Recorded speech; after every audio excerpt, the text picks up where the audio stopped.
G'day everyone, Blake here with another video, and myself, like many other fish keepers, run air pumps to power our sponge filters or air stones in our fish rooms. And if you are like me, you probably haven't looked inside these guys in quite a while. So whether you've got a big air pump like I do today with this Resun LP-60, or you've got a small one, they do require regular maintenance. So today is your reminder to make sure you do that regular maintenance. So I'm going to show you today how I'm going to go about doing that. We're going to take a look at this guy here, which hasn't been touched in probably about 2 years, and it should be a fun video. So let's jump straight into it.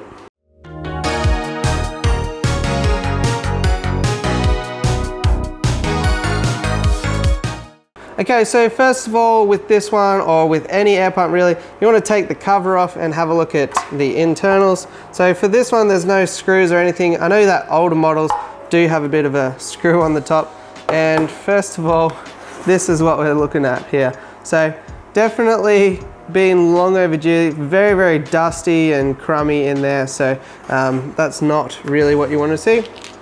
So for this, we'll just get our screwdriver and take the screw off. And then, depending on the condition of it, you can either rinse it out or replace it and just use some other filter sponge material, because there's nothing complicated about it. It's literally just a bit of a filter floss type ring, and that's all. It's just to keep that dust and debris from going in to where the diaphragm is inside this pump. So I'll set that aside and we'll clean them up, because there's a few other bits of filter material as well that we've got to get through. Okay, so next up, what we need to do is actually flip it upside down. You'll notice there's a number of screws, I think about 4. We'll undo these and take a look at the inside. Now you might find that it's pretty hard to take apart even once the screws are done, and that's just because years of warming up, cooling down, warming up, cooling down should make it a pretty snug fit between the housing here. But once again, whether the air pump is large like this or small, you should find a couple screws, take it apart, and then I'll show you what to look for on the inside. Obviously, make sure that the air pump is off while you're doing this. Never ever take anything apart that's plugged in or on. The other thing is, if you've got a spare, like this is my spare one now, it's really handy because then you're not sort of worried about the filtration or anything going wrong during this process. I can set it up my own time and just sort of plod along however slowly or quickly I like. Yeah, so this one is definitely on there tight. So since this one is on tight, just get a flathead screwdriver like this one here and just pry around the edges. Be careful though, because there is a rubber O-ring in there. You don't really want to damage or cut that. So whilst I was prying around, I realized that the pump is actually fixed to the bottom and not the top. So I think it's going to be a lot easier to just take off the top housing this time. Okay, so this is what we've got inside one of these LP-60 diaphragm pumps. I think there's a lot of very, very similar pumps with different brands and names and all that sort of thing. But this is basically what we get to look at here. Now, I actually want to get under this and have a look. So there's 4 more screws attached to these gold brackets here that I'm going to take off. Now this might seem like a little bit of mucking around. Why would we go to the effort of doing this? The pump did work fine and wasn't noisy or anything like that, or if it's just not blowing as much air as it used to. But in this instance here, what I want to do is prolong the life of this pump, and regular maintenance is going to mean less heat, less power as a result of having to really push hard against any resistance of a clogged filter, so forth. So all that stuff is going to make sure that your filter lasts for you as long as you need it. Whenever you take something apart, it's always a good idea to keep your screws in piles, or sometimes it is a good idea to actually video the process so that you know exactly how it goes back together if it's a very complicated thing. This one here only has about 10 screws so far, so not such a big worry. Okay, so now that those screws are taken off, there is 2 more screws that we need to undo. One here at the bottom and another one at the top. And those are the last screws, I believe, holding it onto the base plate here. So these bottom 2 screws have been really, really difficult. You have to use a lot of force. I think it's because of the rubber that's pretty much making it really difficult to get a tight grip on it. But once you do get them out, you'll reveal some more filter floss areas here, and as you can see, some of them are pretty good, but then others are yeah, quite black and dusty and that sort of thing. So we'll give those, we'll probably just give these a clean out today.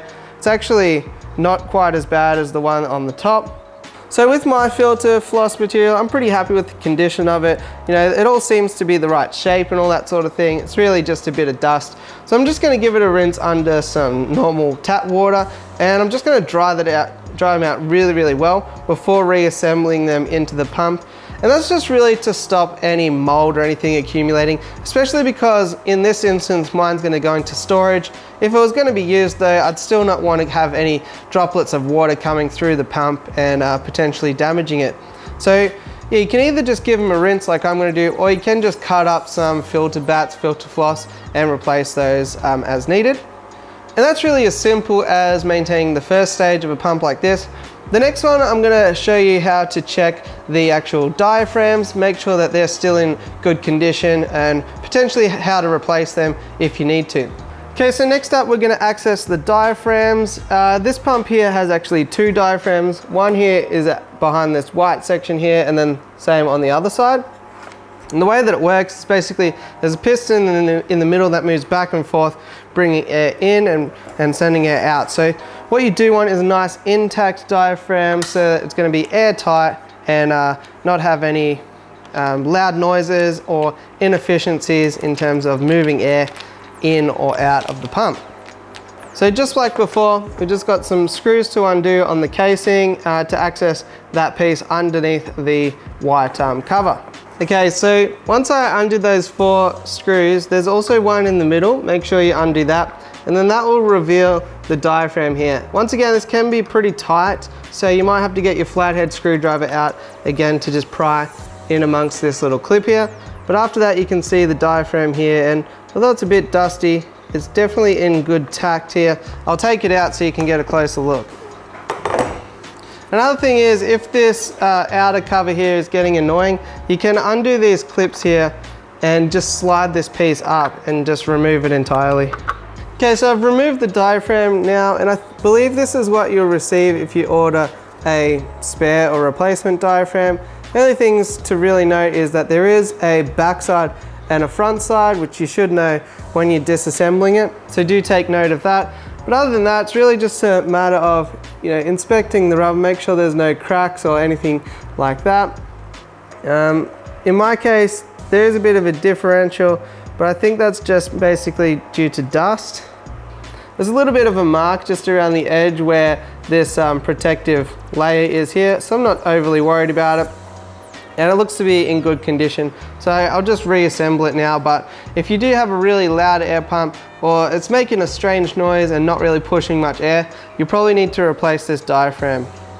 And just be conscious when you do replace it, just be aware of the alignment, but take note when you're pulling it apart, and it shouldn't be an issue. So once the housing is back together, check the other diaphragm to make sure that it's also in good condition and replace if necessary. You shouldn't really need to get into this other body here. That's mainly for the electrical components, which I wouldn't recommend touching anyway, because in my case at least, this is a 240 volt piece of equipment. So with that said, it's just time to reassemble everything. Place your filter back in place, sit it on top, and that's really how simple it can be. Make sure there's no pieces left over at the end, and you should be right. So I'd definitely recommend doing this regularly, at least annually. It's going to prolong the life of your equipment. Overall, it's a good practice to know how your equipment works and what components are to it. And as well as that, these guys aren't exactly the cheapest things out there. If you look at something like this Resun LP-60 here, I think it costs about $160 or so. I know that the channel sponsor Aquarium Universe sells them. You can get 10% off using my discount code, so that can help. But they're a great little pump. They'll last a long time. As I said, I haven't touched this one for 2 years, which I probably wouldn't recommend doing, but for a lot of us, this is the lungs and the life support system of our entire fish room. So it's well worth just setting aside an afternoon. All you need is a screwdriver, nothing too crazy, and you can have it back together and going that evening. So really quick and simple thing to do and good practice. So here is your reminder to get in and do that air pump maintenance today. So there we go guys, air pumps all back together now, ready to go for another year It is that simple. Hopefully this helped. Hopefully it's encouraged you to do a little bit of maintenance on your air pumps, and hopefully it's opened your eyes in case you didn't realize that it was something that needs to be done. If you like the video, it always helps me to smash like, hit subscribe, and all that fun stuff. And other than that, I'll catch you on the next one. Thanks for watching.